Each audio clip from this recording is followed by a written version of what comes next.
What's cracking?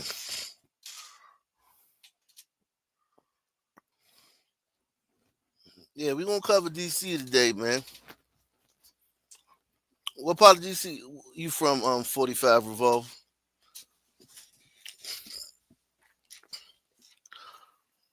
What part of the DMV you from? Mm.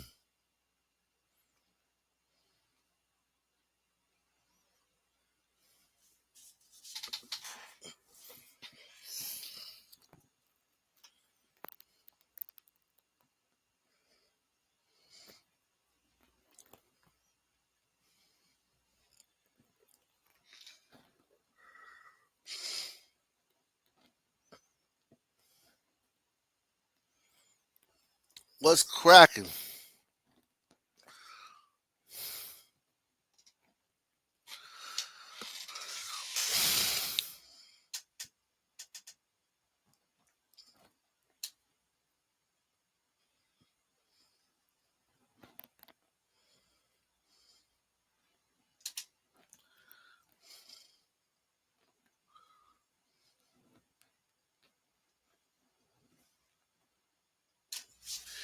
Salute, salute, everybody. Everybody hit that like button, man. We trying to get 10 people to share this stream, man. We trying to get at least 10 people to share this stream, man. At least 10 people to share this stream, man. Salute to everybody out there in YouTube Landia, man.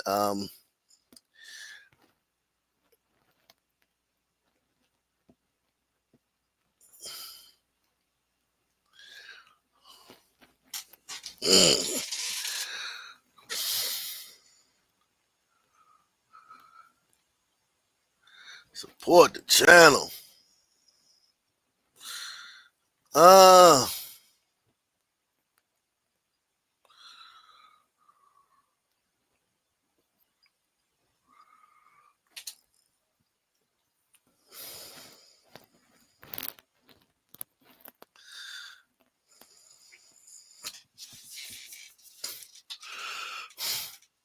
We are in the building. We are in the building. Daytime stream. Sun man got some rest today. Woo. Sun man got some sleep today.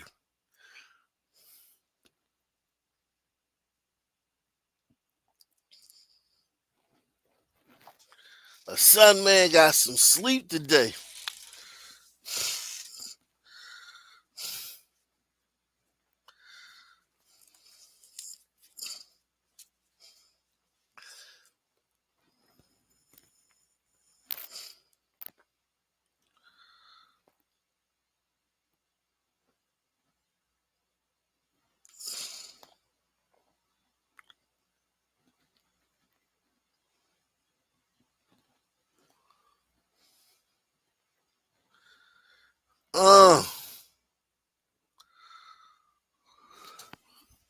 How's everybody doing, man?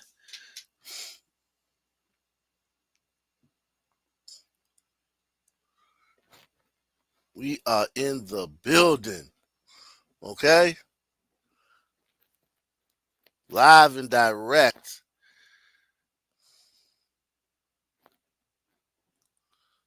Coming to you live. This ain't no premiere, man. We coming to you live.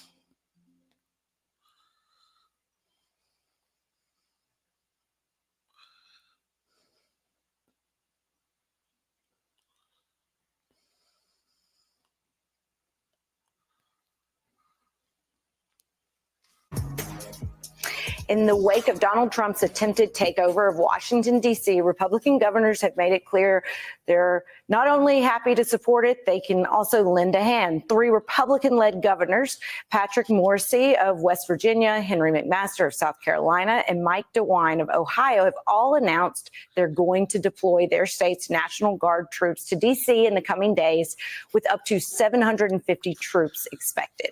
This comes amid new reporting from NBC News that some National Guard troops deployed to D.C. will begin carrying firearms to conduct their missions in the city, according to 2 U.S. officials. D.C. Mayor Muriel Bowser shot back at Trump's crackdown on X, writing, "American soldiers and airmen policing American citizens on American soil is un-American." Joining us now is Christina Greer, Associate Professor of Political Science at Fordham University.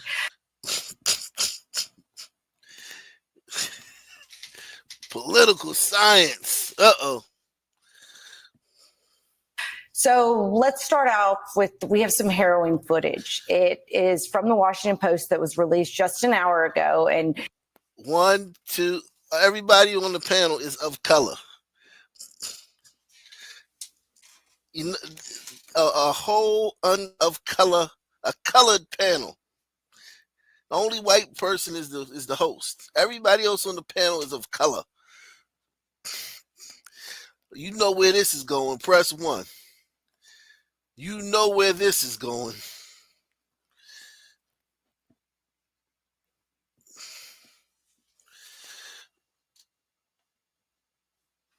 we want to warn viewers that this footage is disturbing. The footage shows unidentified federal agents who are violently detaining a food delivery driver. Yeah, but you know who they are. Like, what do you mean unidentified? What do you mean unidentified? What does that mean? You know, you're not doing an investigation to find out if these guys are, you know, they're really federal agents. She's not out here calling for an investigation to see who these guys masquerading around as federal agents with fake badges and fake uniforms are. Why even approach it like that, like unidentified? The goddamn person they're taken into custody is undocumented. She's okay with him being undocumented, but she's upset that the police didn't come, you know what I'm saying, didn't send the guy a fucking telegram last week telling him they won't come arrest him. Emerged from a D.C. coffee shop yesterday morning. This incident was captured on video, and it shows the officers throwing him to the ground and beating him before sweeping him away in an unmarked vehicle. DHS has since identified him as a Venezuelan national who they say entered the country illegally in. Who they say. So they say they say he entered the country illegally. He's a Venezuelan national who they say. Well, how do you know he's a Venezuelan national? She's willing to take everything from the criminal who broke our laws and came to our country. She's willing to take every piece of information about him as the truth. But she don't know if these are really cops. They said this. Incident was captured on video, and it shows the officers throwing him to the ground and beating him before sweeping him away in an unmarked vehicle. DHS has since identified him as a Venezuelan national who they say entered the country illegally in 2023 and was ordered removed by an immigration judge last year. So, Christina, what's your reaction to that footage? Well, I mean, this is what Donald Trump promised the American people when he was campaigning for several months. He said that he would make sure he cleaned the streets and cleaned this country of these types of people. And there are however many millions of Americans that heard that message consistently month after month and still voted for it. And so we're obviously in an escalation phase. I think a lot of people are now getting very concerned about the abdication of Congress to the president. I think they're getting extremely concerned about the courts essentially saying, you do whatever you'd like, Donald Trump. We will just sit by and allow you to do it. And so these one-time rulings. Ma'am, you should be fired for saying that. The courts have thwarted Donald Trump at every turn. They had to start arresting judges because it got so bad that judges were subverting his will and sabotaging his administration. They had to start arresting them, man. How dare you say something so insanely stupid? In an escalation phase. I think a lot of people are now getting very concerned about the abdication of Congress to the president. I think they're getting extremely concerned about the courts essentially saying, you do whatever you'd like, Donald Trump. We will just sit by and allow you to do it. And so these. Did you hear what she just said? Press one if you just heard. I got to make sure. I got to know who I'm dealing with. Did y'all hear what she just said?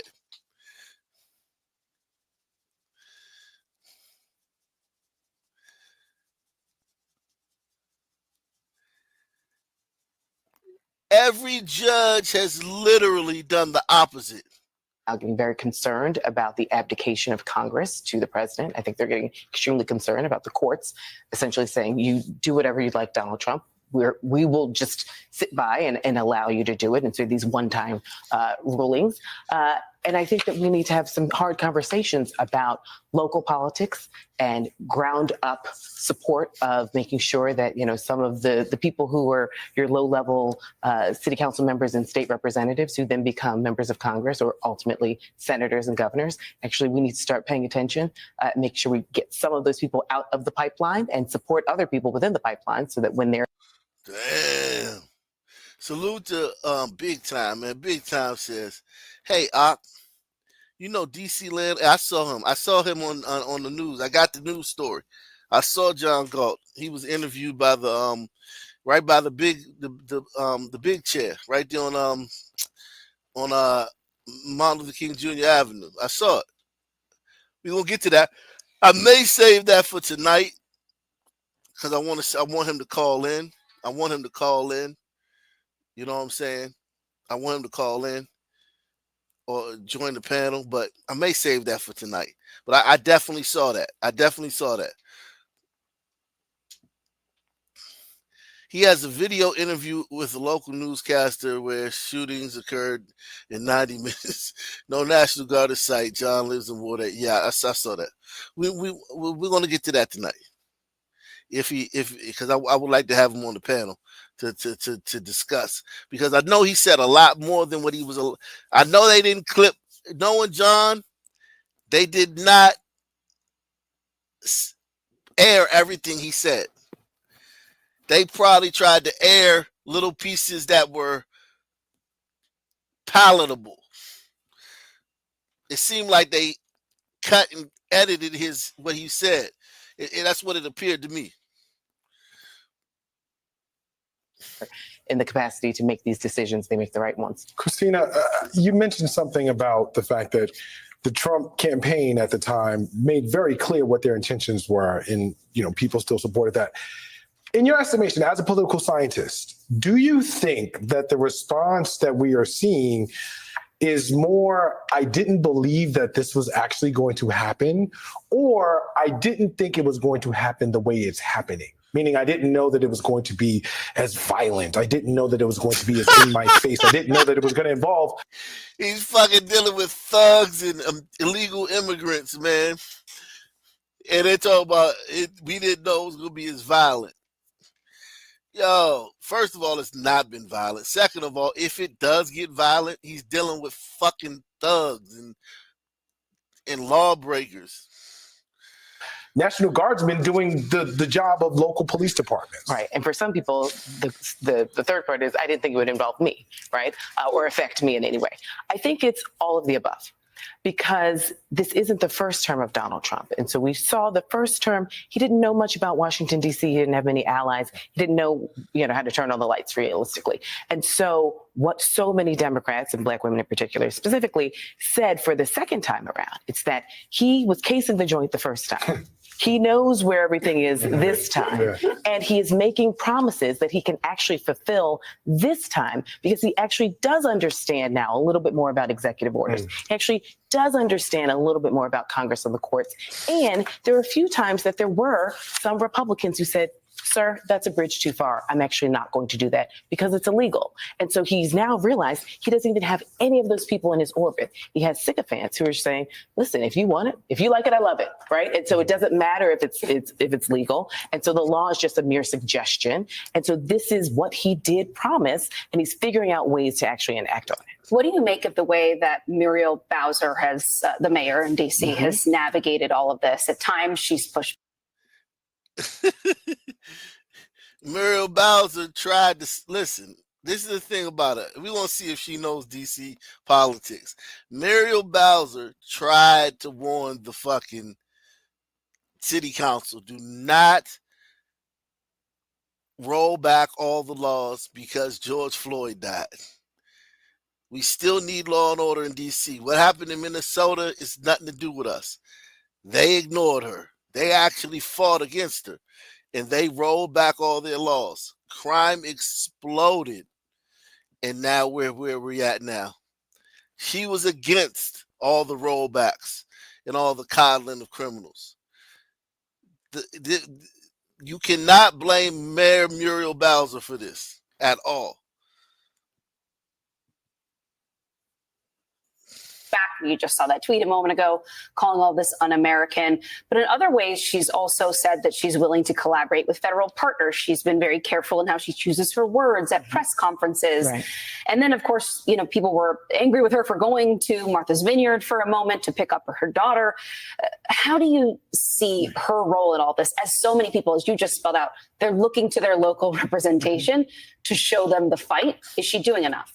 Right. And so when we were together the other night, and I said, the second hardest job is mayor of New York City. The hardest job is the presidency. But LBJ was very clear that the hardest job in America is being a mayor of a major city. She's in a very difficult position because there's descriptive representation. She is a Black woman as an executive. So we know already Donald Trump.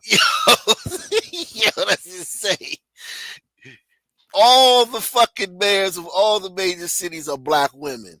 LA, New Orleans. What are you talking about? What are you talking about? At one point, maybe 3 or 4 years ago, all the mayors of all the major cities were Black women. Now they've been replaced with Black men in a few cases like Chicago and Atlanta. But a few years ago, just 3 or 4 years ago, who remembers? Press 1. All the mayors of every major city were Black women. And she gonna sit here and play a violin for Black women.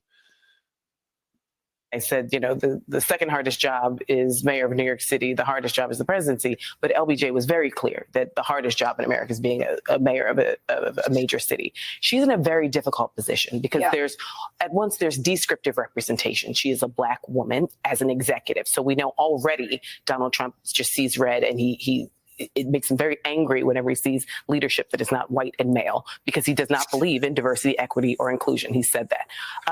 The second part is, because of the structure of Washington, D.C., and home rule was put in place in 1973, and there's this kind of shared structure, they don't have senators that they can rely on. They don't have a governor that they can call on. There is this relationship with the federal government. She's in a very difficult position because they are essentially in the same home in some ways. I think some DC residents want a lot more than a tweet that says this is un-American. Some DC residents recognize, well, what is she to do? There is no one essentially higher than her. And if she go to war with Donald Trump, you're telling her, she basically said Donald Trump hates Black women, right? Donald Trump hates Black women, right? Because he's a racist and a misogynist. He hates Black women. And then out the other side of her mouth, she's saying, go to war with Donald Trump over thugs. Take the side of fucking thug criminals that kill innocent babies in shootouts. Side with them against Donald Trump on an 80-20 issue. It should be a 99-1 issue, but it's an 80-20 issue because of, niggas. But Donald Trump hates Black women. Side with the thugs and the criminals against Donald Trump on an 80-20 issue. even though Donald Trump hates black women as a black woman. That's what she's telling the mayor of DC to do. Jesus Christ. Yo, these people are awful, man. Jeez. These people are absolutely awful.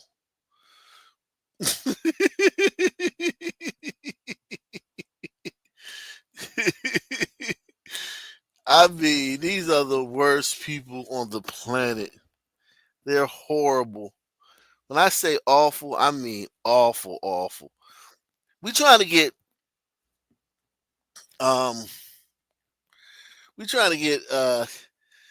10 people to share this stream, man. If we can get 10 people to share this stream, that'll be wonderful, man. That'll be really wonderful if we get 10 people to share this stream.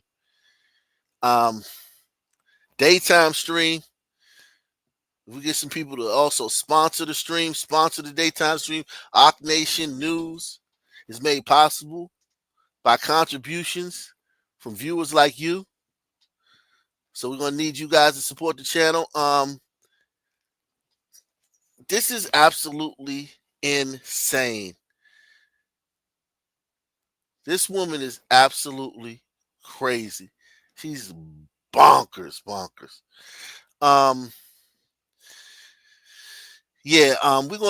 if anybody can get in contact with John, go tell him we want to talk to him tonight. I'm gonna say that clip of him talking. I may play it, but I mean I'll play it again tonight. But we wanna definitely highlight what's going on right now, man. Jay Nash says, let's make public flogging great again. I'm telling you, man. I'm telling you. And you won't have to flog a lot of sons, man. This is the thing. This is the thing people don't understand. Once you bring back public floggings, right there, half of the sons going to go to trade school. Soon as you make the announcement, we're bringing back public floggings, half the sons going to trade school, half the Boone Shikas is going to a nursing school. Press 1. That day, half the sons is enrolling in trade school, half the Boone Shikas is enrolling in nursing school. That same day. That same day. So you're going to get rid of half of them right there. After you do the first public flogging.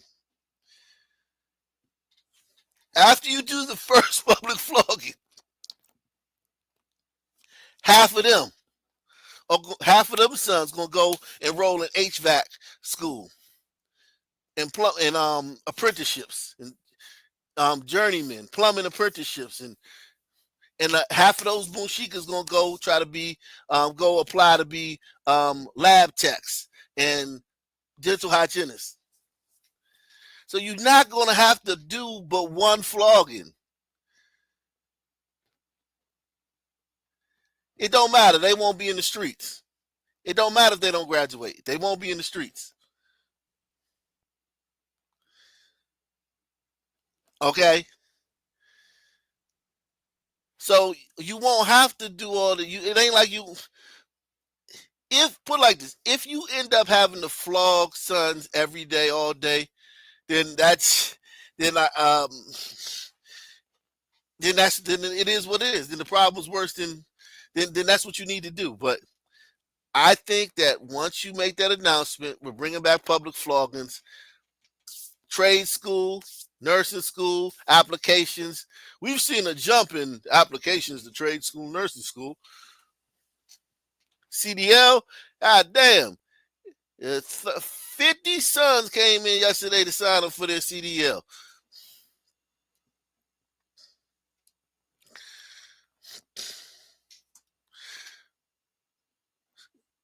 So hopefully, and I don't put it past sons, hopefully you won't have to be whipping sons all day, every day.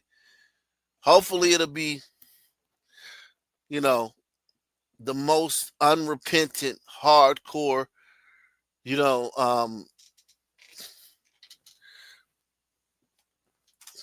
demon-seated sons. Hopefully it's not just everybody, just that you're just gonna have to be whipping sons all day.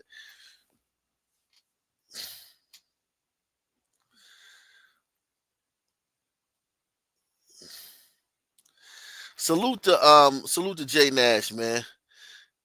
He said, "Ock, the African King is next MAGA president." Salute, man. Shout out to my man Nate Ways, aka Ricky Henderson, getting the ball rolling, man. He says, "I don't know if the U.S. is ready for a full Sunman president. Let's get Ock for the DOJ first. Baby steps." Yeah, man. I'm trying to save son lives. You get it, man. You know what I'm talking about, Nate. I'm trying to save sons, man. Y'all say y'all don't want to be police brutality, right? Police brutality is a big thing with y'all, right? Hey, man, once we bring back public floggers, man, yeah, that's police brutality gonna go down immensely. All these little minor situations that sons turn into big situations, all these little teeny little interactions that sons escalate into these big fucking fiascos, all that's going to be done because you could possibly end up getting publicly flogged for that. Sons going to be taking their tickets. That whole genre of body cam, they going to hate me. That body cam genre, they going to hate me, man. Because I'm going to put a dent in their shit. The body cam footage going to fucking be rare. You ain't going to see. Body cam footage going to go in the tank.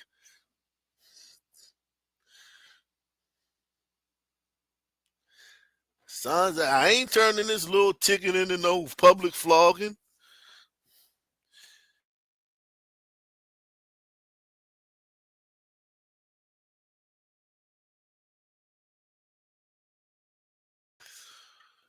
Officer came and asked us to move along. Officer says, "No loitering sign right there. We got to move along." I'm not turning that into a public flogging. I'm just moving my ass along.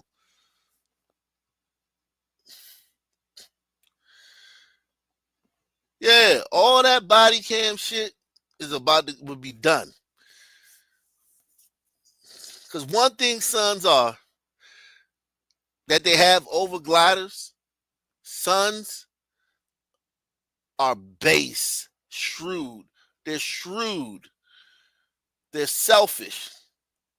Sons are selfish. Press 1. Sons are selfish. Okay? Sons are selfish. And they're shrewd.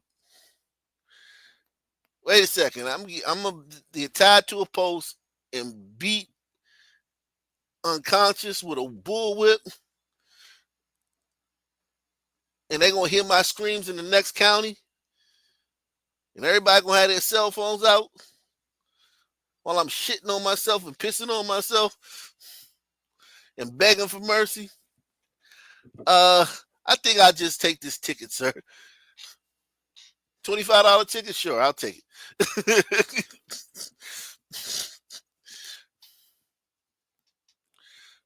Eleanor Holmes Norton, who's the representative in Congress, doesn't even have a vote. So I think it's a position that is incredibly difficult, descriptively as a Black woman, substantively as a Democrat, dealing with a Republican president who is very clear that he wants sort of Washington, D.C. And we know that crime is a proxy for African Americans. We know that. Yes, you're right. You're right. You're right. You're right. Sort of Washington, D.C. And we know that crime. Right. Yes. 1000%. This is the first question she got right, man. Crime for 1,000, Alex. Yeah. I'll take crime for 1,000, Alex.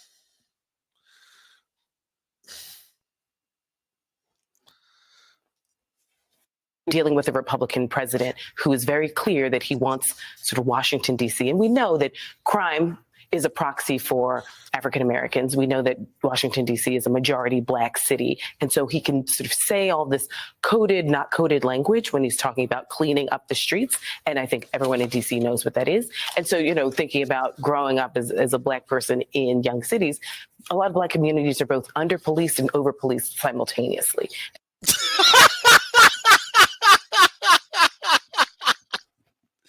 Thinking about growing up as a Black person in young cities, a lot of Black communities are both under-policed and over-policed simultaneously. And I think everyone in D.C. knows what that is. And so, thinking about growing up as a Black person in young cities, a lot of Black communities are both under-policed and over-policed simultaneously. Growing up as a Black person in young cities, a lot of Black communities are both under-policed and over-policed simultaneously.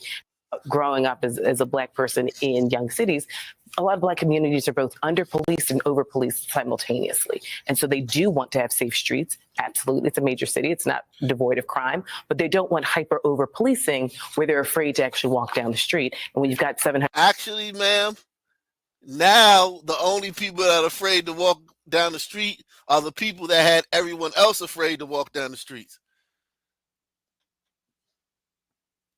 The only people who are afraid to walk down the streets of D.C. now are the people that had everyone else afraid to walk down the streets.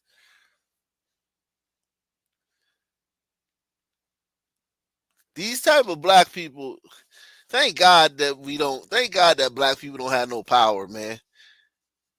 It would be Haiti, man. This country would be Haiti under Black rule. They would turn this to a big ass Haiti.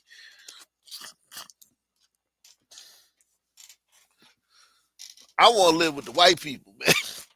Even white liberals ain't this stupid. Because white liberals want a place to get away from you niggas. One thing we know about white liberals,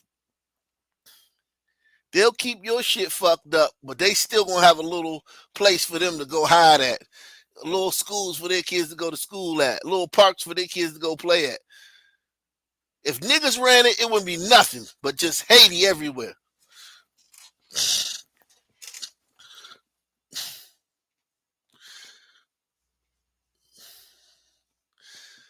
Shout out to Brian Burner, man.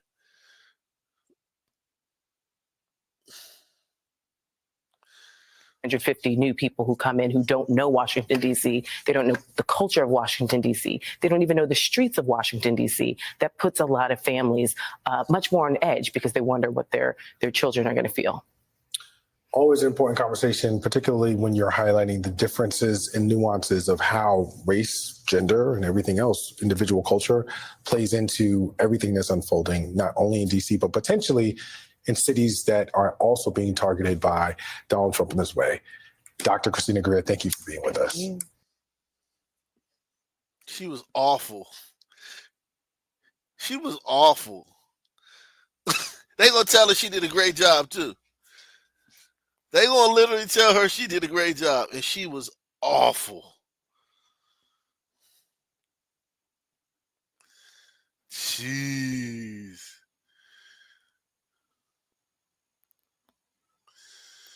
She was awful.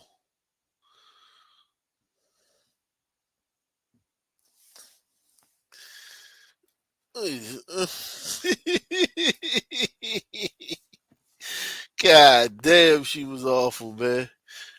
Some man got some rest today, so we coming back tonight, man. I got some good rest today, man. I slept good during the day, man. I ain't gonna lie to you, man. I slept good. And first up here at 11 o'clock, 7 News on your side, taking a closer look at community reaction to National Guard and federal law enforcement presence. Community reactions. Think about how many community reactions they got to get the right soundbite.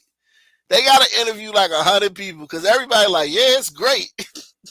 It's great. You can walk down the street at night. It's wonderful. You know, you could go, you leave something in your car.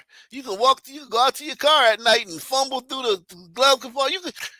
You understand DC is the type of city where when you get home, and you park, how many of y'all like to just sit in the car like oh shit, I don't feel like going in here dealing with this bitch? Or if you're a female, you're like, I don't feel like going in here dealing with this fucking dude. Let me decompress right here and scroll through my phone and just get some me time before I go in the house. How many of y'all like to do that when you get home? You like to just sit in the car for a few minutes and have some me time. DC, you can't do that because they hunting. They looking for that. They looking for people sitting in their car. They looking for people getting out of their car. They looking for people going to their car. If they ride past and they see you just sitting in the car, they gonna bend the corner, come back around, and carjack your ass.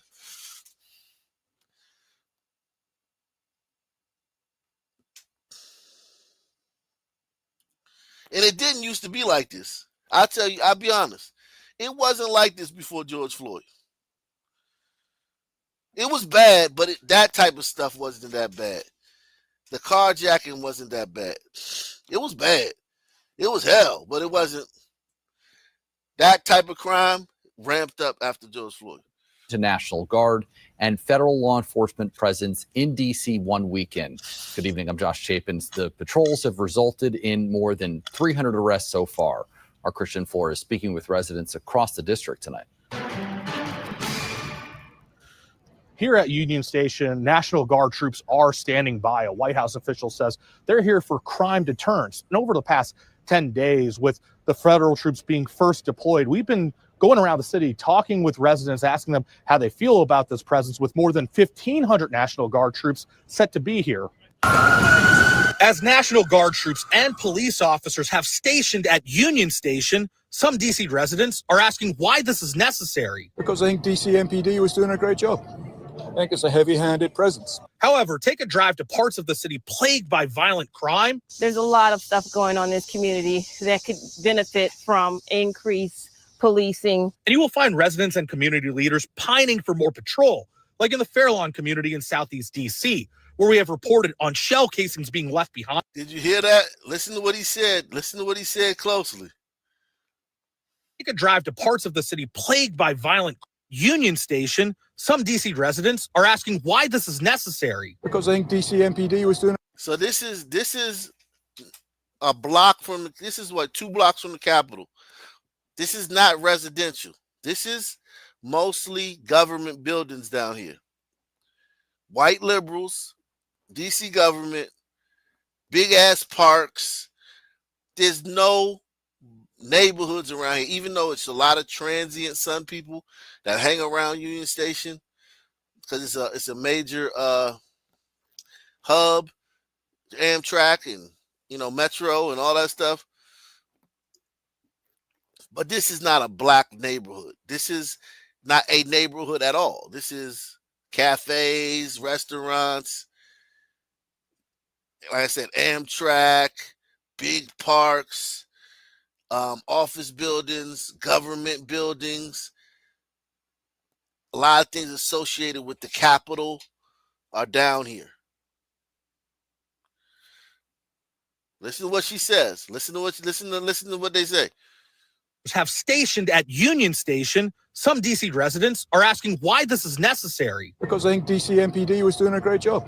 I think it's a heavy-handed presence. However, take a drive to parts of the city plagued by violent crime. There's a lot of stuff going on in this community that could benefit from increased policing. And you will find residents and community leaders pining for more patrol, like in the Fairlawn community in Southeast D.C., where we have reported on shell casings being left behind and a car riddled with bullet holes after recent shootings. I saw.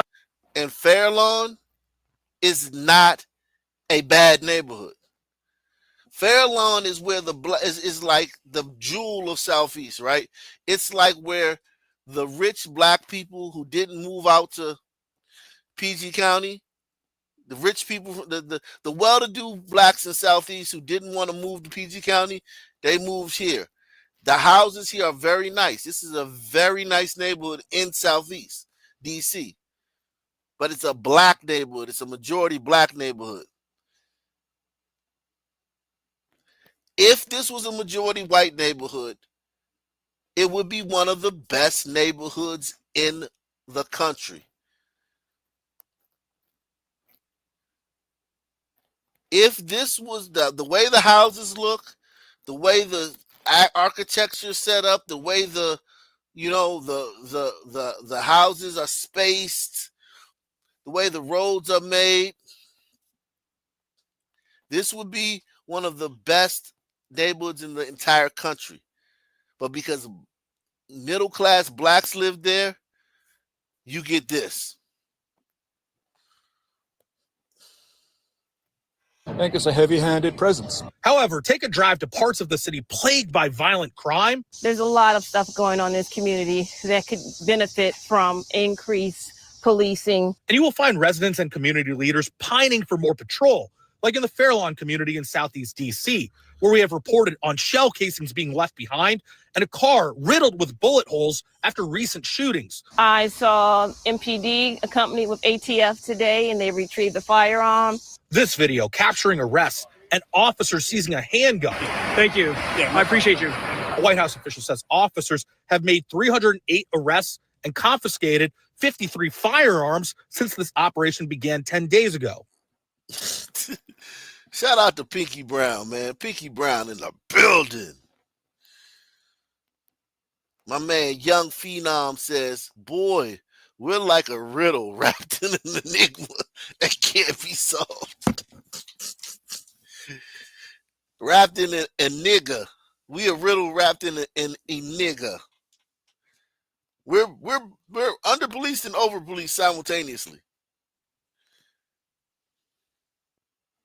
We need to be showing law enforcement in those areas where sections of our community are up in crime. I think they could do more because there's a whole lot of drug activity and prostitution and drug addicts in this community. With National Guard. Yeah, I really one day want to do a video on this neighborhood just so y'all can see the houses and see like the way, like how beautiful this neighborhood is and how sad it is that this woman said this. There's no way this community should have these problems. First of all, the blacks there are not hood boogers. They're homeowners. I think they could do more because there's a whole lot of drug activity and prostitution and drug addicts in this community. With National Guard troops arriving in D.C. from South Carolina, West Virginia, and Ohio, residents across the city remain split on the response. That gun today that was recovered right across the street. Where should they go? They should go to a white neighborhood, man. Go to a white people neighborhood. Chase the white people out of a white neighborhood. Go find a white neighborhood and bring redlining back. That's what's about to start happening. You niggas gonna think y'all gonna keep running? Y'all done already chased these white people out far enough. They gonna start redlining again, man, because they can't move no further out, man. Y'all done chased them out. Now y'all gonna come to where they at to try to escape the blacks? Nah, man. We redlining, man. We redlining y'all sons, man.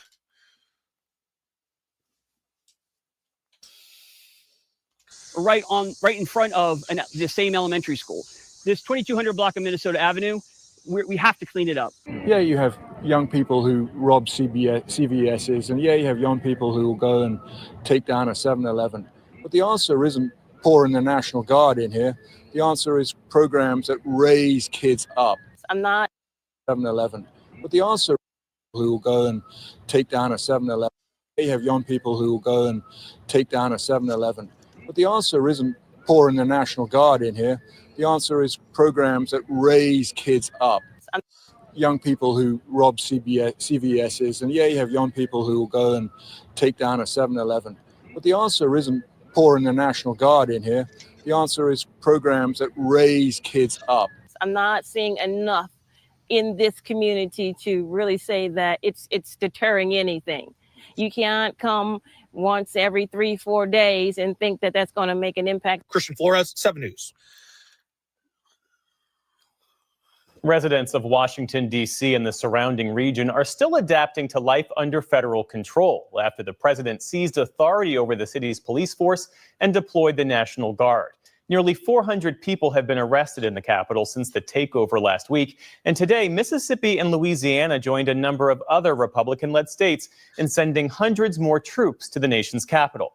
In recent days, our team has fanned out across the city to hear how daily life has changed and what residents make of the president's move. Hundreds of National Guard troops are now stationed around parts of Washington, D.C. and its iconic landmarks. Nightly checkpoints have become routine in some areas of the city,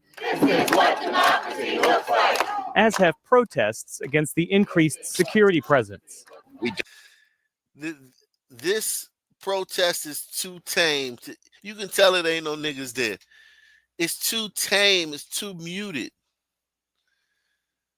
It's too under control. Some areas of the city, as have protests against the increased security presence.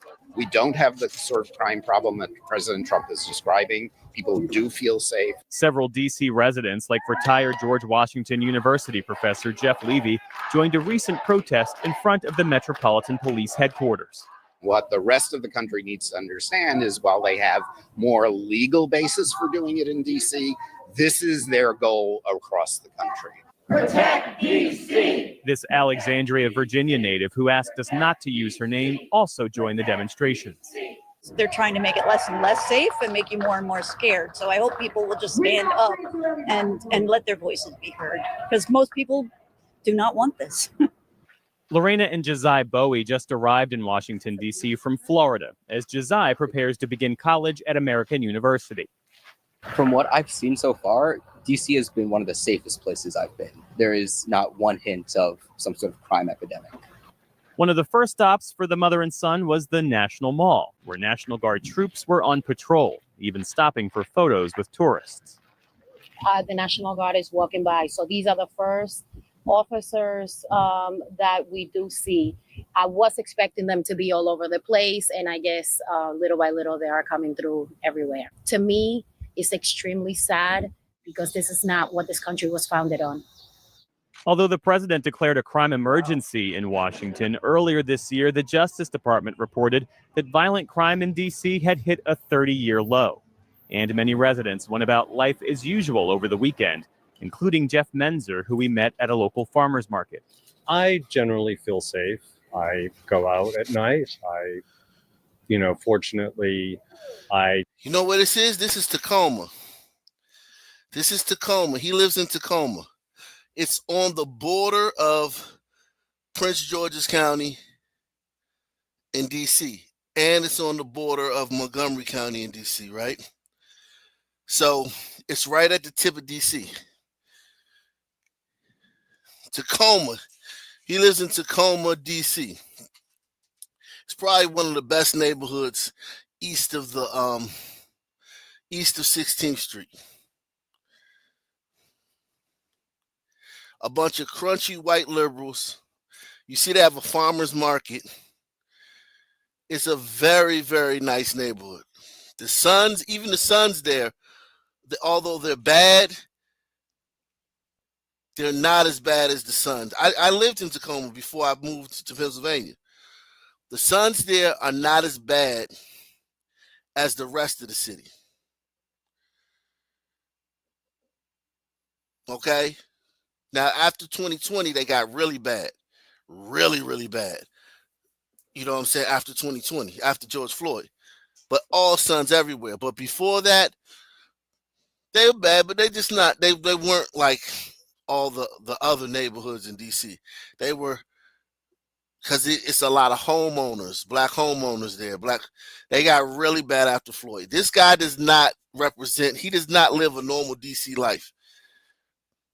He doesn't live a normal D.C. life. If he's a white guy lives in Tacoma, and the place he's talking about walking around at night, it's high traffic, a lot of white people out. A lot of white people out. If somebody runs up and bonks you upside your head, somebody's going to see it.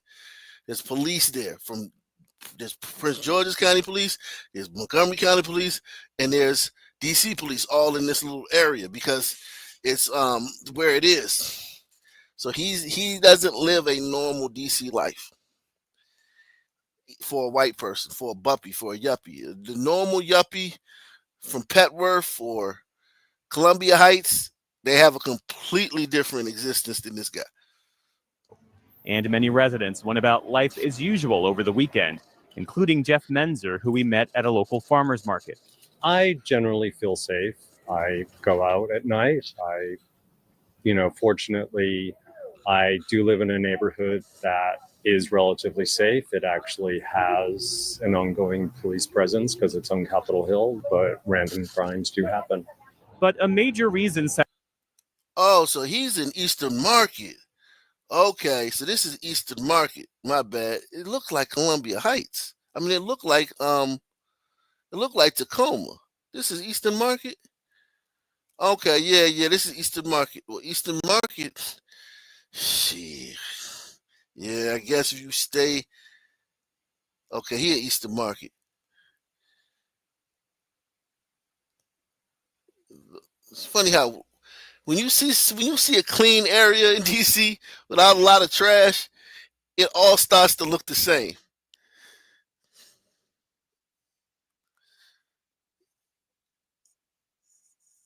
One about life is in farmers markets and shit. Usual over the weekend, including Jeff Menzer, who we met at a local farmer's market.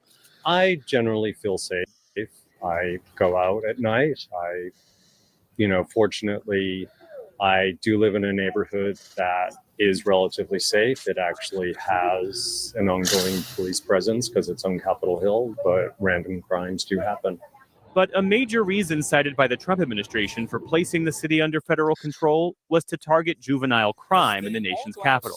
DC police say the 3 teen carjackers got caught up in traffic, which soared in Washington during the pandemic as well as around the country. It has since fallen to levels seen in other cities, but then came a highly publicized attack on a Trump administration official by a group of teenagers earlier this month. I see too much violent crime being committed by young punks who think that they can get together. You know what? They tried to say that this was a hoax. They tried to say that they staged this. Think about it. The people in DC, the conspiracy theorists, were like, they staged this so they could use this as an excuse to come to bring in the feds. Because they were like, look, he don't have any open wounds. He got blood everywhere, but where's his open wounds? We don't see any gashes. They were literally saying this. I swear to God. Black people in DC, woke black people were like, yo, this is staged. You know what I mean? Like, where's his wounds at? How come he has blood all over his body, but we don't see any gashes? We don't see any wounds. They became forensic scientists overnight. Salute to Mr. Clockwork, man. He says, DC learning that we actually don't have to live like this.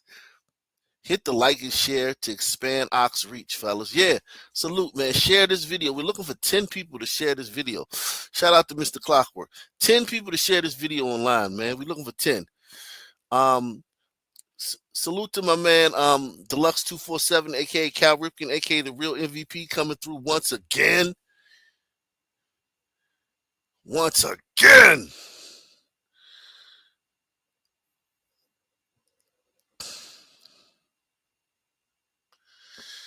Shout out to Muramasa, man. Muramasa says, I know capitals such as Beijing, China, Riyadh, Saudi Arabia are so safe and crimes are dealt with. Accountability is paramount. The Saudis and Chinese will deal with the sun crime problem in a day. Exactly. And that's my whole sentiment. That it doesn't, like, you don't have to live like this. Sons are so base and so selfish, self-centered. Use their traits against them. Okay, use sun traits against them. Sons are predators, right? So make it clear that you're not prey. Make it clear that you're not prey. Sons will exploit any loophole.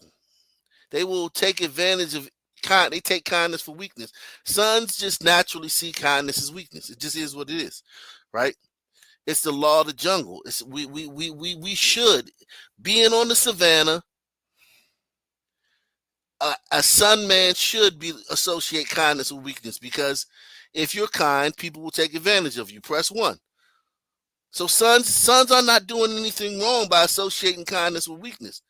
Because on the savannah, when we lived only blacks amongst blacks, where we were evolved, if you were kind, sons would take advantage of you.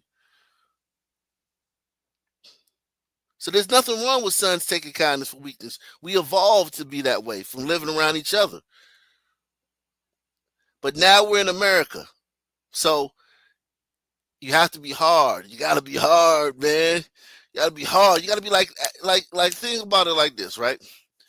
Every African country has a dictator. Even the ones that claim to be democracies. There's always, you know what I'm saying, like the election, he'll just suspend the elections.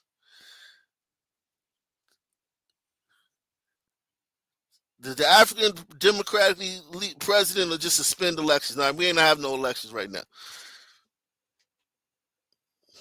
There'll always be some, like, you know what I mean, real mumbo jumbo. I'm not talking about like us, where you gotta like really like secret about your voting fraud. Over there, they just do this shit, right? So like every sun country is run by a dictator or de facto dictator. Does that not does that not tell you something? Does that not tell you something, that every African country is run by a dictator or de facto dictator or despot or a general, or the general is the leader? The general of the army runs the country. Like what's that one they like to brag about? Traore. What's the one they like to? I think it's Burkina Faso or whatever. Traore or whatever his name is. He's the goddamn general of the army. He's the president. He made himself president.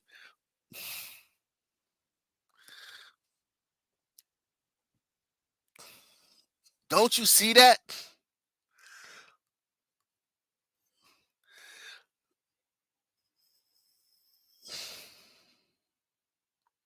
Yeah, he's the general.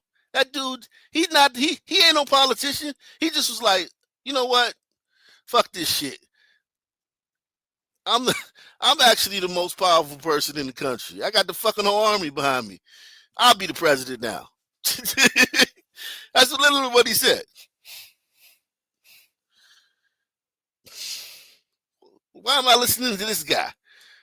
This little pencil pushing nerd. I'm a fucking general. We're announcing today that I'm the president. Anybody have a problem with it? Does anybody have a problem with it? And since nobody said anything, he was like, all right, cool.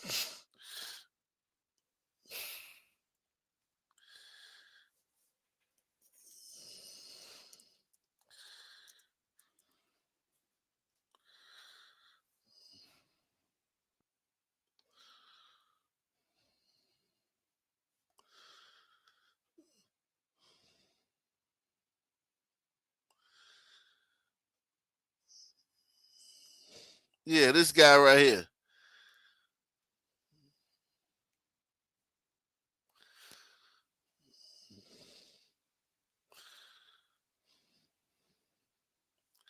This is the great African that they all the blackity blacks is all the blackity blacks are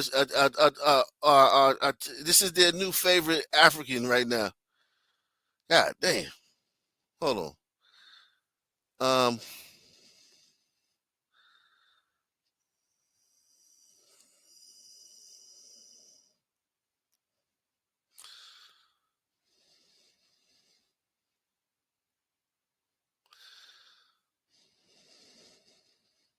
Let me see if I can find a picture of him. There we go. All right. Here you go, right here. This is their new favorite black African. This dude right here, who literally is just the general, who's like, who said, you know what? I got the whole army behind me. It would be like if I forgot who, I don't know who the highest ranking general in the United States is, but it would be like if Colin Powell, when Colin Powell was the chief, was the chief of staff or whatever. When Colin Powell was the general, and he was like, you know what, I'm president now.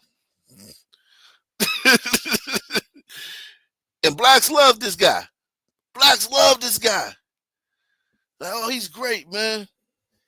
He's trying to fix, Africa and whatnot. And I'm not saying nothing bad about. I'm not saying that he's not. What I'm saying is that he ain't no this ain't no democracy. He running, and neither is Putin. Neither is Putin. Putin ain't running the democracy either.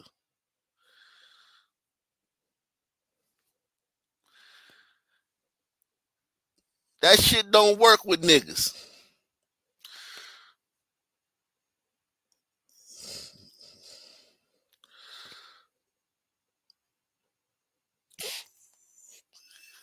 Official by a group of teenagers earlier this month. I see too much violent crime being committed by young punks who think that they can get together in gangs and crews and beat the hell out of you or anyone else.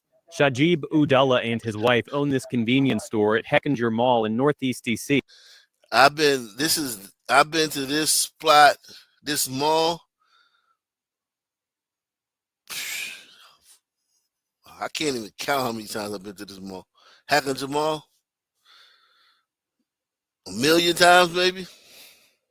An area long plagued by high crime. Their store was recently robbed and vandalized by dozens of teenagers, and Udallah says DC police needs more help. It's like more than 30 kids robbing us, and they show up like more than 30 minutes later. That's when I don't think so they are enough. They might be busy for somewhere else. So I don't think so it's not enough police around here. They say they welcome the federal takeover, but at least so far, they say they haven't seen an increase in security in this neighborhood. Of course, they're going to be over there quiet because it's close to the White House or the Capitol or something. They need to have it more in the D.C. area where they know the crime is. Not far from their store, Abdullah Salim runs this boxing gym in the Trinidad neighborhood where he mentors local teens. We need order in our city. If you don't have no order, you ain't got no city. He has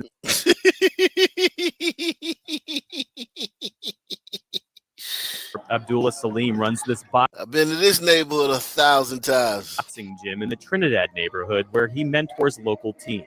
We need order in our city. If you don't have no order, you ain't got no city. He hasn't seen an increased presence in his neighborhood either, but he says he supports what the president is doing. I've been seeing a lot of atrocity, a lot of murders, a lot of innocent children, a lot of innocent babies, and there's nothing done about it. And handcuffs with no reason. While much of the effort so far appears to have focused on areas closer to the White House, federal agents have shown up in some high crime areas of the city, but some residents aren't happy about it. They started pulling up, just instantly hopped out, started harassing us, put one of my homies in handcuffs, like. This 19-year-old, who asked us not to use his name, lives in Ward 8 in Southeast Washington, which has among the highest crime rates in the city. Last week, he recorded this video showing agents from multiple agencies at this housing complex, where he says he and his friends were simply hanging out late into the evening. They had firearms, they had their weapons, and we didn't have nothing but just ourselves to protect and make sure everybody was good. They just basically harassing us for real. People getting pulled over left and right. I seen checkpoints everywhere. I felt like I was in a foreign country. Nathaniel Long co-owns District Alley, a bar in the popular nightlife area of U Street in Northwest DC, where social media video has captured crowds reacting to the new checkpoints. He agrees that crime is an issue in DC, but says the White House won't solve it by force alone. It's like a takeover instead of like, let's add some aid programs. So you got the thug nigga, this nigga, and trust me, this nigga's a thug. This nigga right here, this little young nigga right here, he's a thug. If he hanging right there, if he hanging in this apartment complex in Southeast at night, you ain't hanging out there at night if you ain't with it. Okay? Niggas come through there shooting.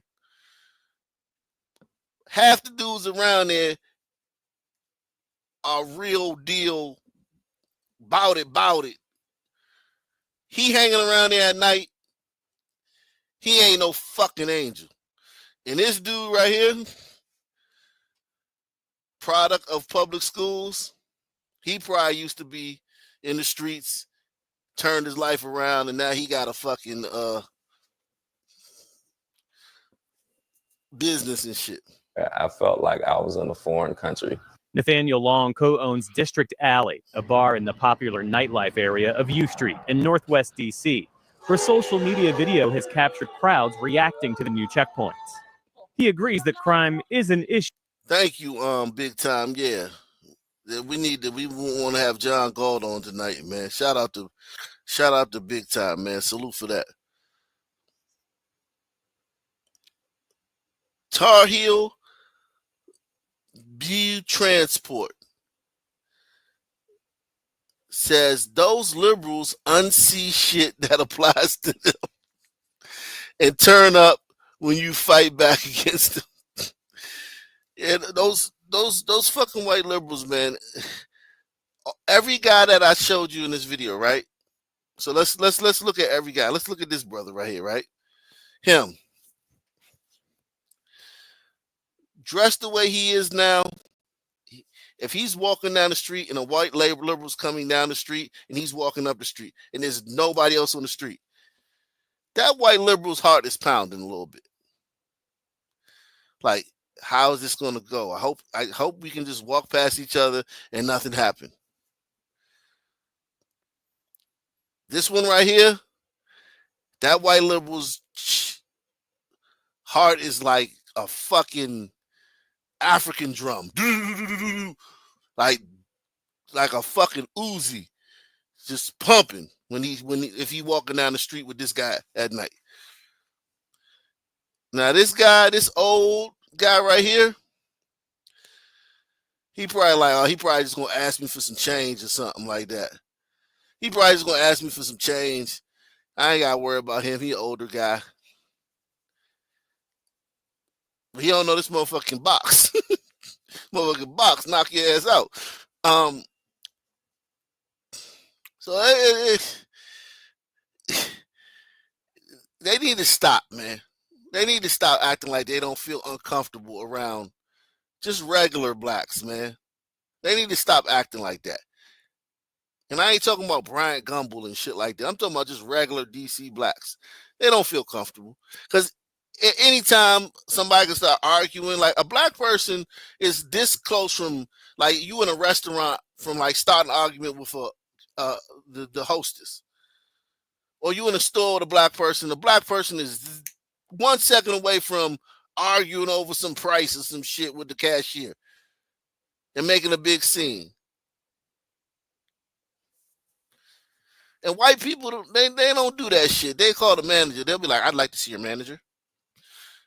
Nigga will try to like make a big deal about a big fiasco, start throwing everything off the shelves and shit. We different, man. Both groups are different, and they don't feel comfortable around us as they try to portray how comfortable they are around us. They're not that comfortable around us because they know any second a nigga can go off. And I'm not saying kill everybody, but just make it a fucking uncomfortable situation for everybody. DC, where social media video has captured crowds reacting to the new checkpoint. He agrees that crime is an issue in DC, but says the White House won't solve it by force alone. It's like a takeover instead of like, let's add some aid and let's work with the local authorities and city I mean, it's like a bull in a china shop. And it doesn't have to be that way. This year, Yes, it does. And you know it. You know it has to be that way. I get you want to keep your street cred, and I don't. And listen, he got boots on the ground. He's there. He don't want to be the nigga on the news talking about how great it is, and he got a business where niggas can. Where he not just a regular citizen who just saying this and passing. He's a person who has a brick and mortar business where he's at every day, and he don't want to be seen as that nigga that's saying, "Yeah, I support this shit." But yeah, man, I don't believe this guy one bit. I don't believe him one bit. Let me refresh the screen.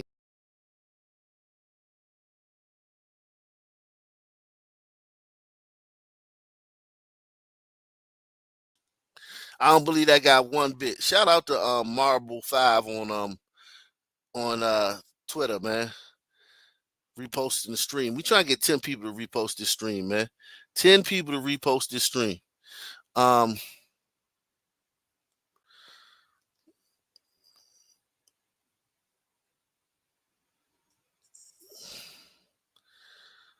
Salute to my man, Mr. Clockwork. He says democracy as a system is only workable in majority glider countries. Yeah, and I mean majority, like 90+%. Like America is only 60%. You can already see it's breaking down. America's 60% glider, and you see it. Democracy is hanging on by a fucking thread because you can't govern low IQ people with democracy. You can only govern low IQ people with a firm hand, with a strong hand. That's why the Eastern European countries don't have democracy. Even though they're gliders, they're the low IQ gliders. The low IQ gliders in Eastern Europe, they can only be governed with a firm hand.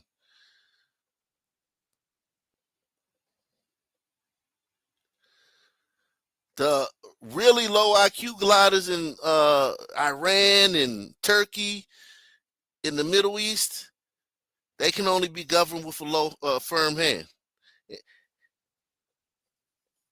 And then the Arabs, oh my God, the Indians and the blacks.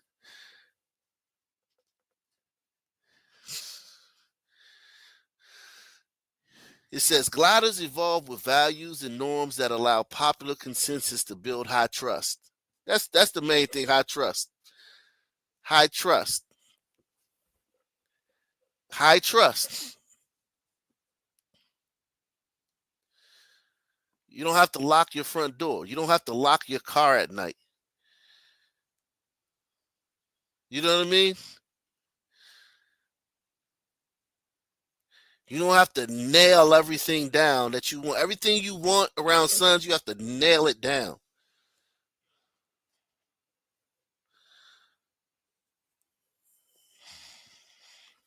High trust is the main thing, man.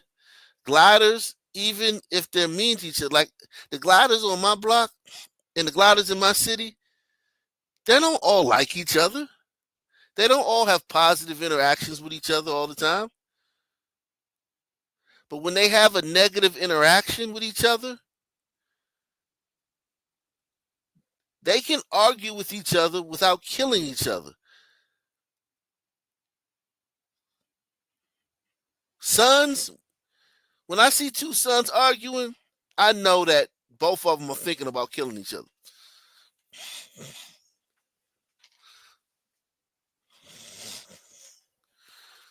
I know that that's what's going on in their minds, killing each other.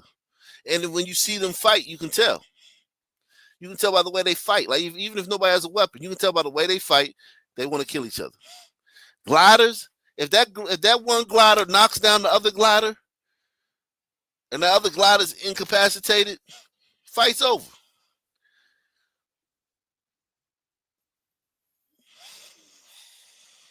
And the women around, one thing about, I will say this about women gliders, they don't instigate shit.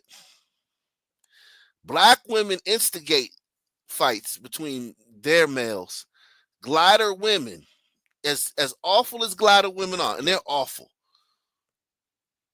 I don't see them instigating violence between, like, if two glider men are having a confrontation, the glider women try to diffuse it. They don't try to like hype it up and make it work and make it, better.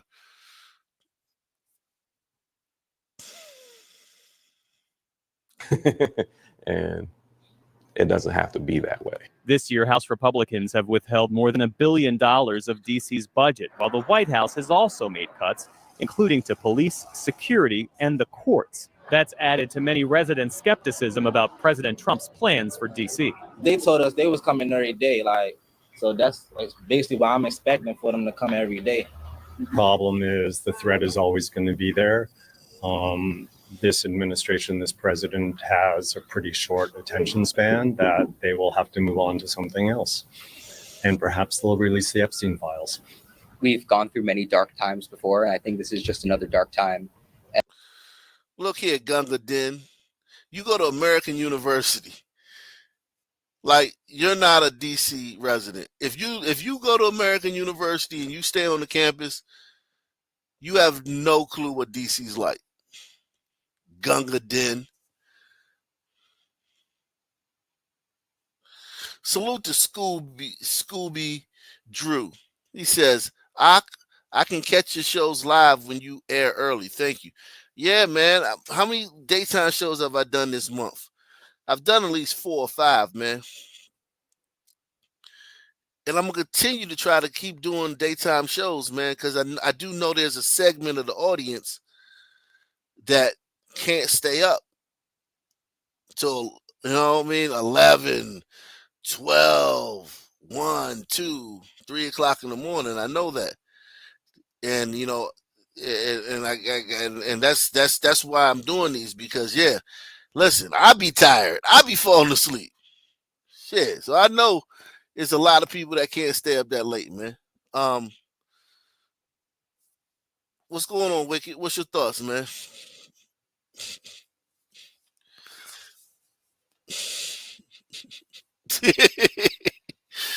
Oh, man, you muted.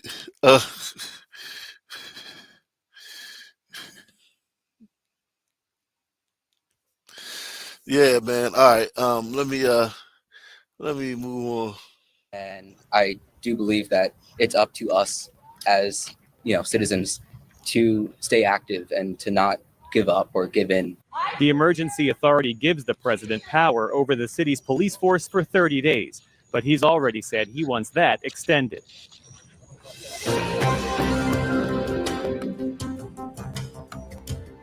Online restaurant reservations declined by more than 25% in the days after President Trump declared he would federalize the DC police.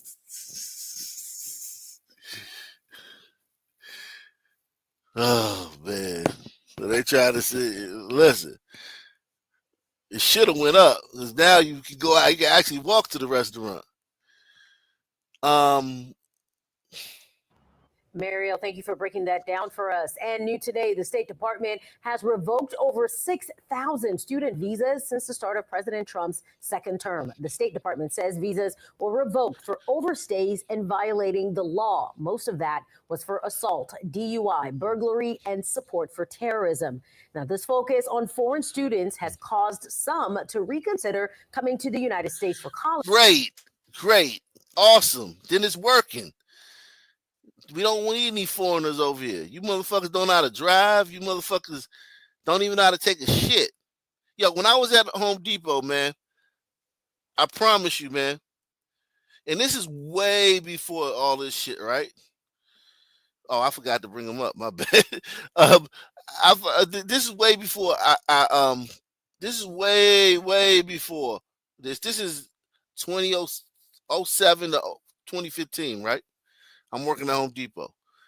We have a lot of Mexicans, El Salvadorians, a lot of Guatemalans, Hondurans, because it's Home Depot. And those are the guys doing the work, right? Those are the guys coming in to buy the material to do the work, right? But Home Depot doesn't have an employee bathroom, right? No employee bathroom. We have a bathroom that we share with The customer. The bathroom is the bathroom. It's just a bathroom. There's no employee bathroom. So one thing that I always used to see, the fucking hombreros, and I know it was them because you see them coming out the stalls. I got 8 years of evidence. They wipe their ass and they put it in the trash can. There'll be these little trash cans next to the toilet. They wipe their ass and they put it in the fucking trash can. Whoever seen them do that shit? I ain't never seen that. But I will say this, like, listen, but let me just finish this. Let me finish this. You're not a Mexican, right? So I ended up talking to them, right? you're talking about the foreign, like the foreigners, right? Yeah, exactly. Hold on. Go ahead, hold it down. Go ahead. Hold it down. All right. What's up, Ag Nation, my fellow crime junkies? What's going on? What's the word? You know what we always say here in the Ag Nation is every day is Sunday. And what's understood don't gotta be explained. This is your boy Wicked World coming live from Battleground Chicago.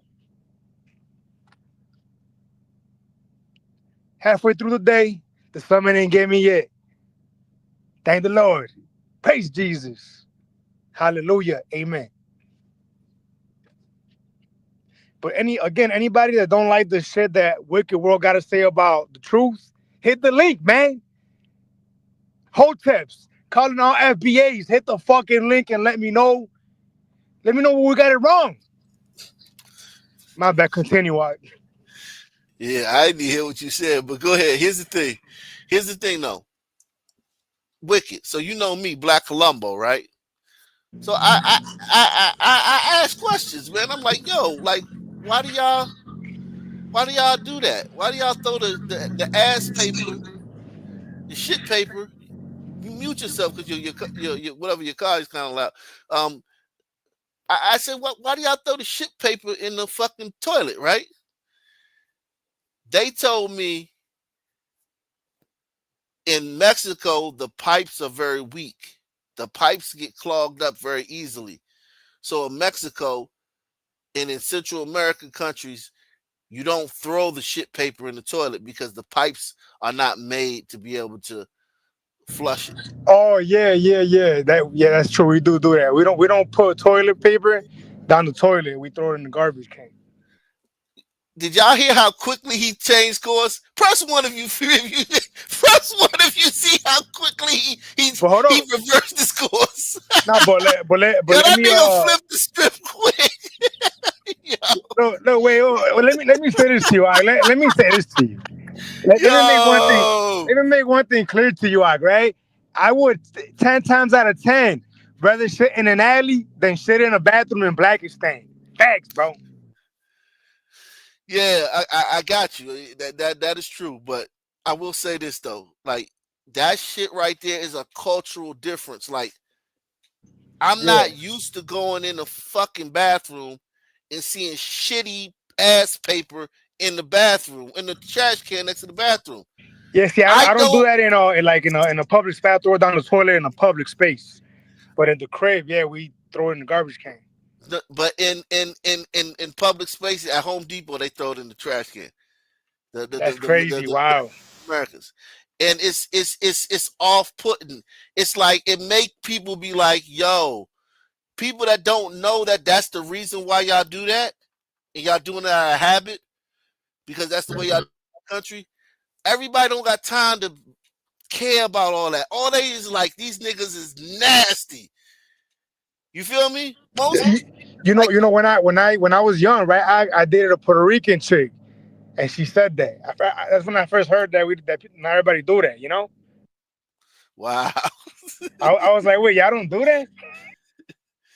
Yeah. Yo, this Puerto Rican chick had an ass on her too, man. I don't know how she's doing nowadays. Yeah, they listen. That right there. When that shit turned me off. That shit turned me off, dog.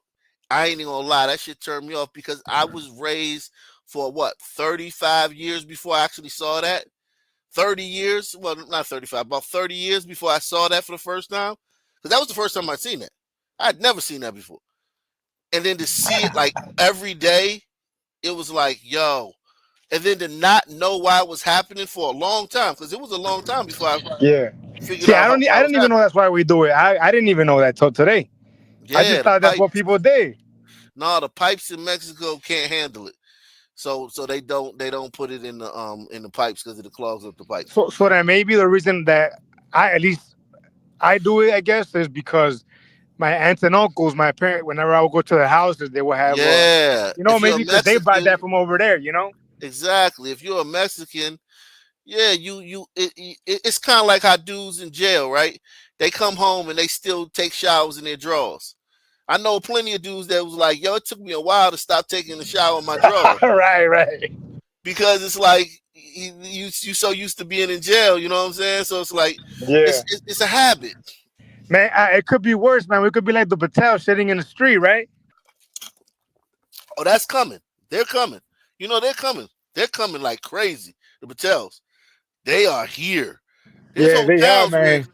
yeah, they're here. So yeah, that's cool. That's And coming. they're pretty politically aware too, man. They're not dumb. No, because their best and brightest are coming. And even their best and brightest are fucking, they got Different. this. Different. Yeah. And when you talk about rape and woman beating, oh my God, they make y'all look like fucking Mickey Mouse when it comes to that shit. Man, sometimes you gotta beat them, man. They Yeah, love that tell me shit. about it. I know, I'm telling you, but don't get, but over here, as an American, they've taken that out of us. They've neutered us, man. Over there, they like that's part of society. You just, what, bitch? Pow! You know what? One time I told my girl, right, to shut the fuck up. She was pissing me off, right? So she shut the fuck up. That night she tells me I kind of liked it. It's like, didn't I tell you to shut the fuck up? Yeah, I have to do that a lot too. I have to do that a lot. Man. But my girl is a sister, so it's like it don't always go like that. And looking at other countries for higher learning. And Tosin, right now, DC's student population really settling back into the area after summer being away, and obviously some students on campus here for the very first time. And the DC that they are coming back to looks very different under President Trump's executive order and police takeover. We find DC News Now's Randy Bash. He's near the George Washington University in Foggy Bottom this afternoon. Randy, you talked with students across the district today. How are they feeling right now? Yes, a lot of mixed feelings from students across DC right now. Many of them, of course, excited to get back here to the city, to their DC college campuses, but not entirely unaware of what's going on. This is literally where my son was born. Like literally right, maybe like 20 steps up this way, up this way and to the left. In the hospital, my son was born right there. Both inside and outside their university bubbles with that increased federal law enforcement presence on the street. A different start to the traditional DC college experience. I went to this one party and it got shut down by the FBI. So a little bit nerve-wracking, I'm not gonna lie. Federal law enforcement, the National Guard, and the DC Police Department now under President Trump's executive order, out in full force, cracking down on crime across the district, including college campuses and their neighborhoods. Freshman Jeremiah Ayala says he's trying to enjoy his early days at Howard University. It has been really nice, but I would be lying to say that I wasn't nervous walking the streets alone or at night or anything like that, even if I am with a group of people. You're nervous because of the fucking FBI? What are you doing, nigga? What the fuck are you doing? Transporting fucking keys? Like, what are you, a drug mule? Why are you nervous walking down the street at night? Because of the FBI. Because not FBI, because of federal troops. Like, man, shut the fuck up. Shut your punk ass up. I'd be lying to you if I said that I was completely just like, oh yeah, everything's gonna be fine. Other students feeling empowered. I feel like a lot of people are very confused about it, but they're also very passionate about it. They're very ready to make a change. They're very vocal about it. And across town in Foggy Bottom, recent efforts to clear homeless encampments and an added law enforcement presence. Students are. And these motherfuckers do not like, listen, I don't give a fuck what you say. A bunch of young 18-year-old girls walking around in shorts and mini skirts all day. You know how college is. Do not love a bunch of transient niggas, wino, drug infested. I'm not talking about like thugs. We talking about like just weird, old, transient, drunk, high, talking to themselves, twitching, scratching, fucking sunmen setting up with camps, with tents for fucking as far as the eye can see right in front of your fucking dorm. I don't give a fuck what these people say about that. They do not like that. Press 1. And that's what happened. That's what's happened over this at this college campus over the last couple of years. Bunch of fucking weird ass fucking bubble lips, gray hair sunmen setting up tents right across the street from the fucking dorm. Across town in Foggy Bottom, recent efforts to clear homeless encampments and an added law enforcement presence. Students are noticing at George Washington University. As a newcomer, I can kind of feel it, and I'm just a bit wary, just because at the end of the day, like, I want to do good stuff, I know I'm a vocal person. I just don't want to get caught up in the wrong places. It's like, no, it's been like that for more than a few years. I got it, but as many tents and the side and the new tents, like those motherfuckers was in tarps. Like they made tents like my little kids, like my daughter and my son. They'll make a fort. They'll get like a sheet and a chair and make a fort. Don't your kids do that? Wicked. What was that? Don't your kids really like make forts at home? Like, oh yeah, 100%. Yeah, but they after 2020, they gave all these homeless people these state of the art tents.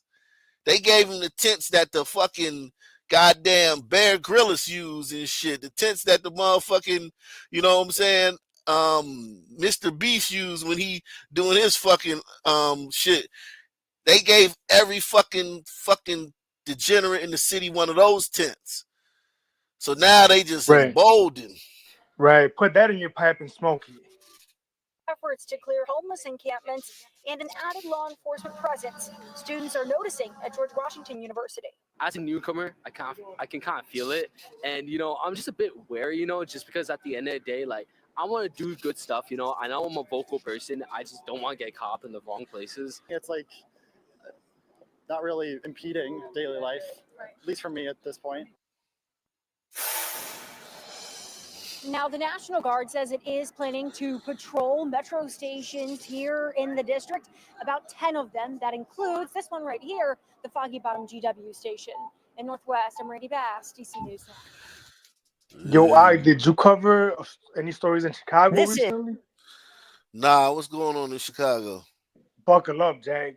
There was a story of a Umbrito family and the Green Line, aka Sun Line, right? And some people attacked the Umbrito family, shoved them down the stairs. They were with a kid, like a 5-6-year-old. The 6-year-old is now brain dead. Son.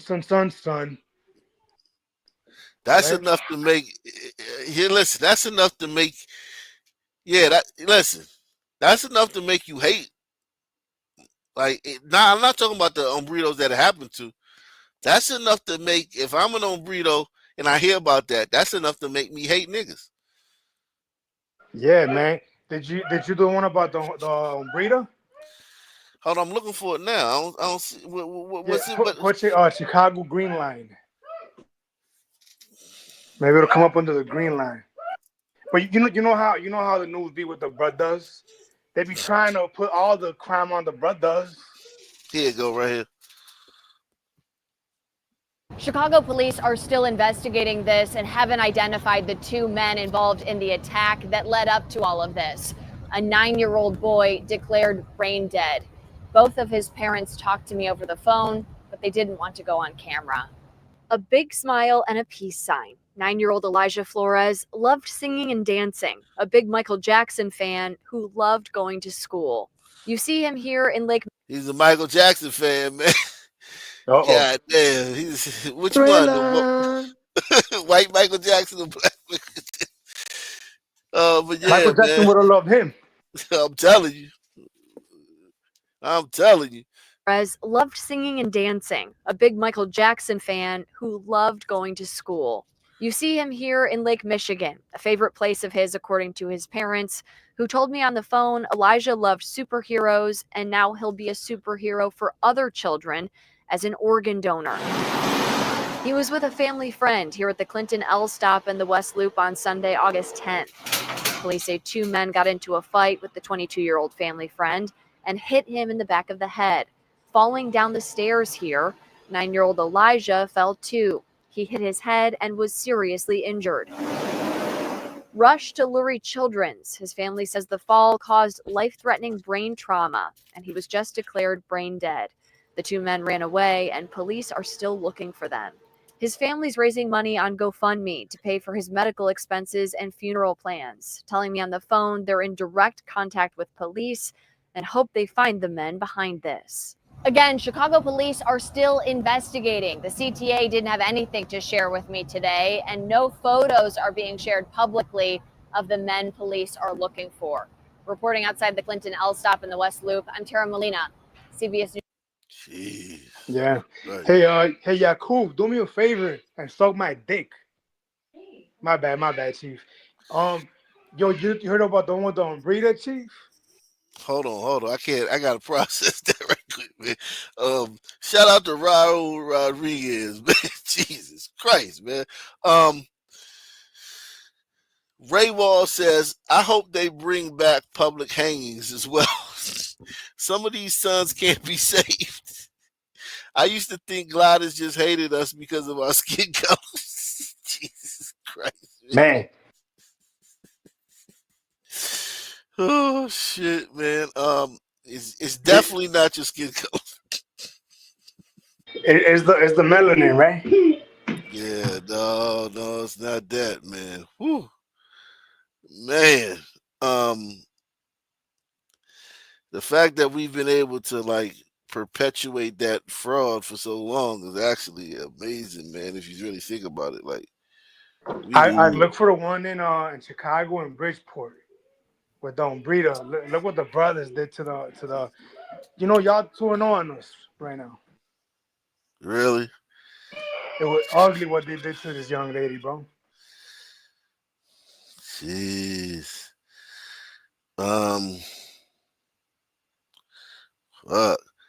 Salute to my man, Peter, man. Peter says, son, selfishness is the key component of our DNA. It's part of our scarcity mindset. Yeah, exactly. Because we're not good at planting stuff. Even though we had everything over there in abundance, we're not good at maintaining and harvesting things and growing things. We're not good at anything that has to be, done. You know what I mean? So yeah, we even though we lived in the most fertile land, we still had to deal with scarcity. That's very true. The story was pretty sad, wasn't it? Yeah. Hey, listen, man, that one right there, man. Like I said, that's enough to make you hate niggas, man. And then know that they ran off and they got away with that shit. That's enough to make you hate them too. I mean, look, if you ask me, the Brito family killed that boy, bringing him around them people. And the Green Line, you must be out your motherfucking mind on, bro. Yeah, Green Line DC is the same way. It's the same way. The Green Line is the one that goes to Southeast and shit. Yeah, I couldn't even do it, bro. Salute to Muramasa. He says, nervous? I seem to remember these disenfranchised youths were targeting these college students around DC campus on a daily basis. Yeah, definitely. It's all horse shit. Those college kids are protesting. They just finished protesting for Gaza, Ukraine, whatever the fuck else it was. Like anything that any fucking polarizing issue, they on the wrong side of it and they loud as hell. So it's not just this. They on the wrong side of every issue. Trans in sport, they was protesting. They have trans people play sports and shit. They on the wrong side of every issue. Those dumbass college kids. Jesus. Fuck. Look, when they ask me to spell out violent crime, I say S-U-N. Jeez. Look up the one with the burrito. It's from Bridgeport. It'll say on there something about Bridgeport. Bridgeport? Yeah, in Chicago. Bridgeport, Chicago. Or it'll be like a young Hispanic girl. Like a Hispanic girl, pretty. There you go.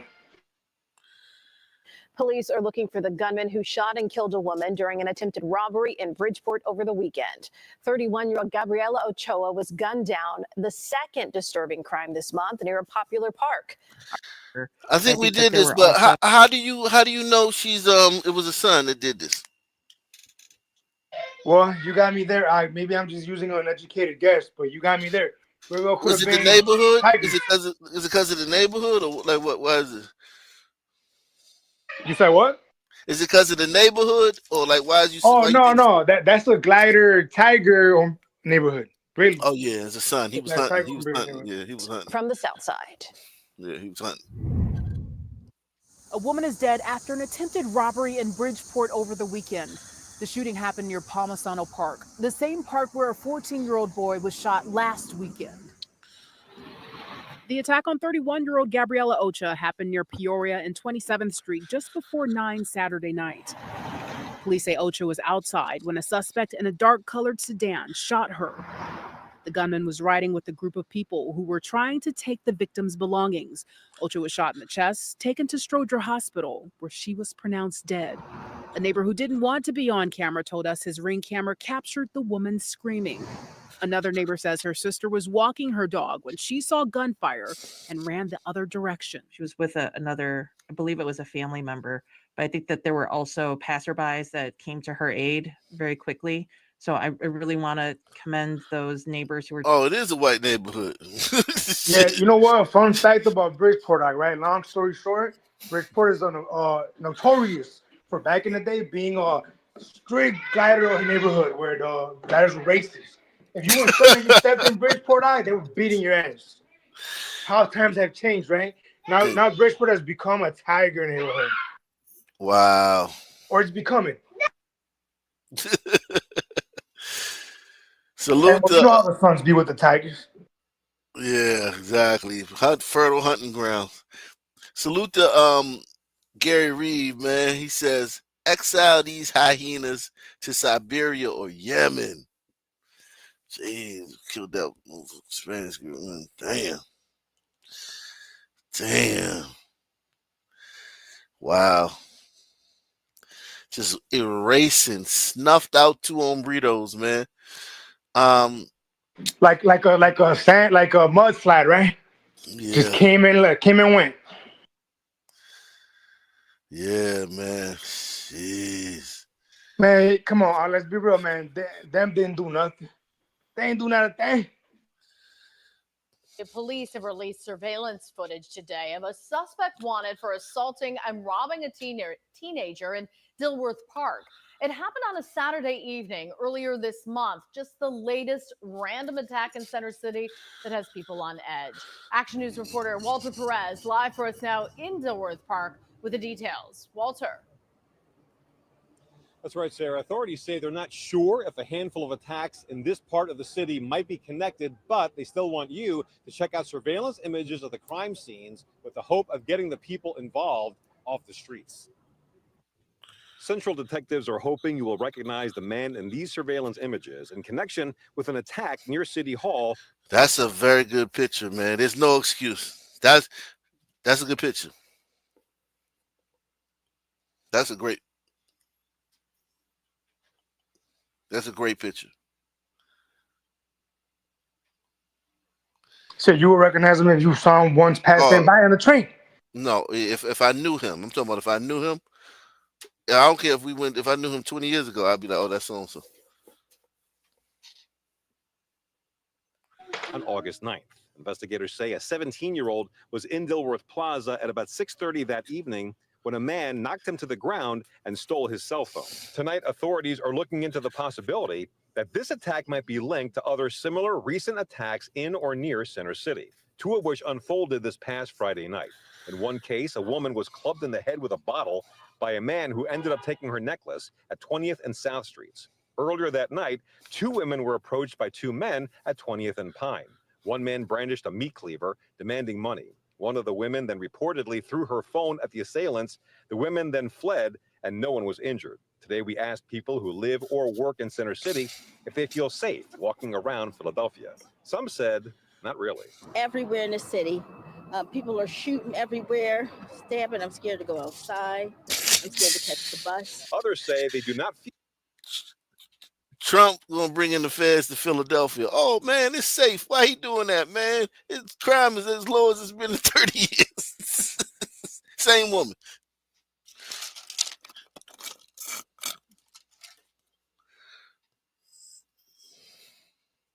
Not really. Everywhere in the city, people are shooting everywhere, stabbing. I'm scared to go outside. I'm scared to catch the bus. Others say they do not feel like there's anything to fear. I've walked almost all over the city. I haven't walked up in Northeast Philly where These white liberals, man. These white liberals, man. They something else, man.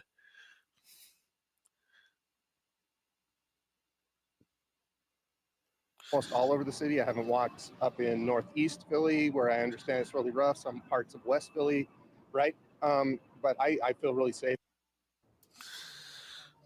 So if you recognize any of the suspects in those images, please contact police. Reporting live from City Hall, Walter Perez, Channel 6.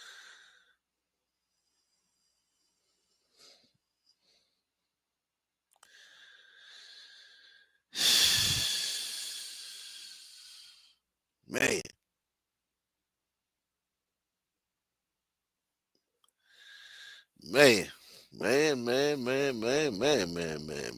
Man, one day the sons are gonna get tired of committing violent crime and they're gonna show mercy. One day. Yeah. Someday.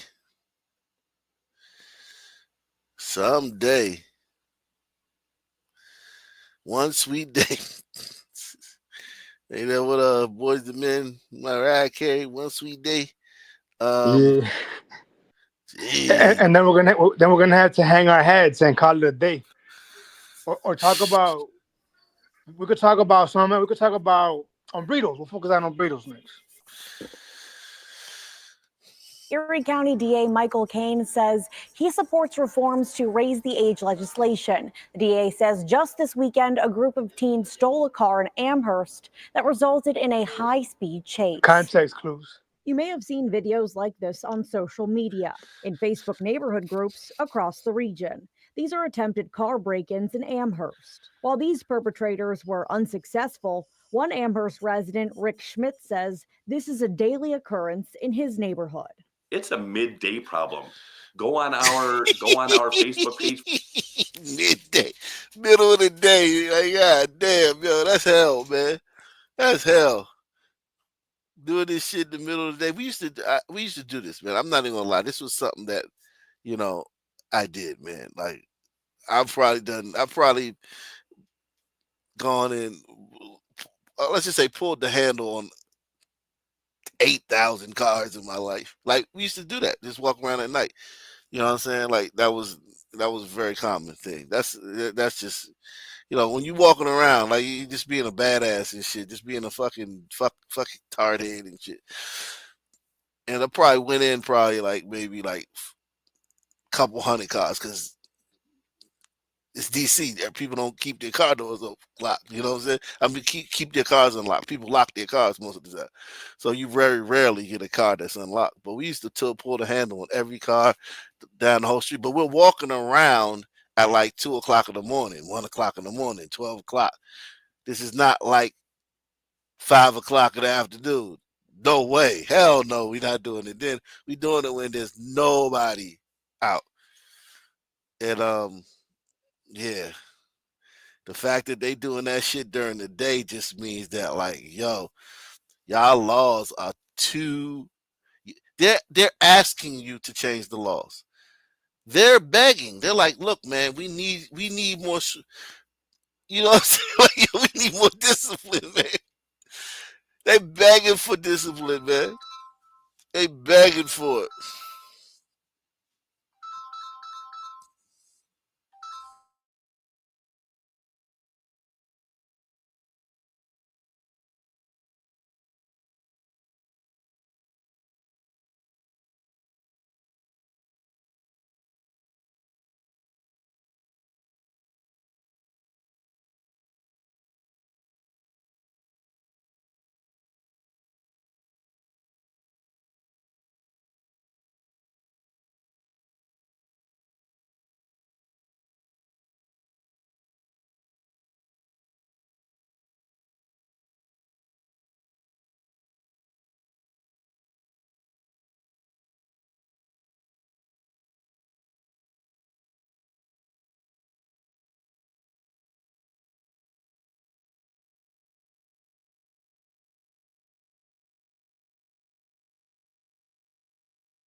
Yeah, man. Yeah, they're begging these white people for structure. They're like, white people, man, we don't know how to we can't help ourselves, man. White people, give us structure, give us order. We can't give ourselves order. Only you can. And the white people, you know. Yeah, hold us accountable, but not too accountable. Yeah, but right now you're not holding us accountable at all. So it's like we need some accountability. Yeah, but then when y'all get it, they start complaining. Yeah, but at this point, just for the you got to actually give it to them so they can't complain. The white people here aren't even giving it to them so they can complain. That's true. Like this on social media, in Facebook neighborhood groups across the region. These are attempted car break-ins in Amherst. While these perpetrators were unsuccessful, one Amherst resident, Rick Schmidt, says this is a daily occurrence in his neighborhood. It's a midday problem. Go on our Facebook page for our town, 12 o'clock noon, 2 o'clock in the afternoon, 5 o'clock in the evening. Cars being stolen right out of your driveway then. This is just a crazy, escalating, horrible problem. Schmidt encourages residents to be cautious. If you do not lock your car, if you keep your keys in there, if you keep valuables in there, you're inviting them into your neighborhood. The Erie County DA says in Amherst this weekend, a group of 4 teens took a stolen car for a joyride. They were all charged with criminal possession of stolen property. However, under New York State bail law, this felony is considered a non-qualifying offense. District Attorney Kane says one of the suspects involved in this incident was arrested 2 days prior and has been identified as being involved in 6 stolen vehicle incidents. 7-8 years ago, if a 17-year-old stole a car and then turned around and did it again a week later, they'd be locked up. They wouldn't be able to go out and commit it the third time and the fourth time. So, there are problems with the statute. The Erie County DA says he believes some of these cases should go to the youth part of the criminal court. The challenge is that these cases go to family court. Oftentimes, if a 15-year-old steals a car and then steals another car and then steals a third car, we've never even seen that case. There's really, not as much accountability as there should be, quite frankly. So we're hoping that the legislature will consider some changes. And due to their ages, the names of these juveniles will not be released. Amherst police continue to investigate these incidents. Any final thoughts, Wicked? It's just impressive, the chaos from coast to coast that these men and their children bring. Yeah, it's all being documented. It's not a secret. Like, even though it's not national news, the local level is documenting it everywhere. Yeah. It's like there's a huge black sun elephant in the room. Yeah, man. Same black time, same black channel. Out of here. Subscribe.